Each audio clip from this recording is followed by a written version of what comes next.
Vijayasai Reddy CID విచారణకు హాజరయ్యాక 3 కాన్సెప్ట్లు 3 రకాల హింట్లు ఇచ్చారు. నెంబర్ 1, ఏదైతే కాకినాడ పోర్టుకు సంబంధించి కేవీ రావుతో నేను వేరే వాళ్ళతో కామన్ ఫ్రెండ్తో మాట్లాడిచ్చాను, ఎందుకు నా పేరు పెట్టాను నాకు సంబంధం లేకుండా అని అడిగితే ఒక అధికారి ఈ పని చేయించారు, ఈ వీడియో చూస్తున్న అంటే ఈ ప్రెస్ మీట్ చూస్తున్న అధికారి ఆత్మశోధన చేసుకోవాలి, అంటే నువ్వెవరో నాకు తెలుసు అని చెప్పడం, నీ పేరు ఇప్పుడు చెప్పట్లేదు అని చెప్పడం,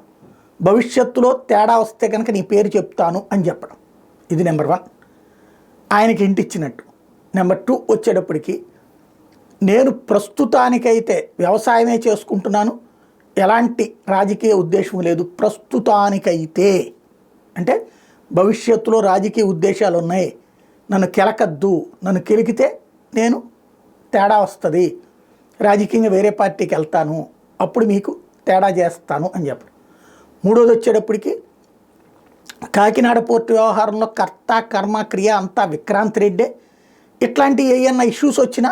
అంటే అప్పుడు ఎవరో జర్నలిస్ట్ అడిగారు, మీరు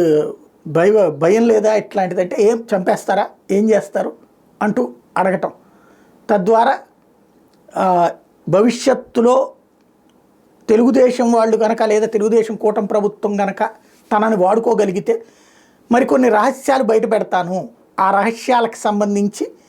నేను సిద్ధంగా ఉన్నాను, ధైర్యంగానే ఉన్నాను అని వాళ్ళకి హింటిస్తూ, అదే సందర్భంలో వైసీపీ వాళ్ళకి సంబంధించి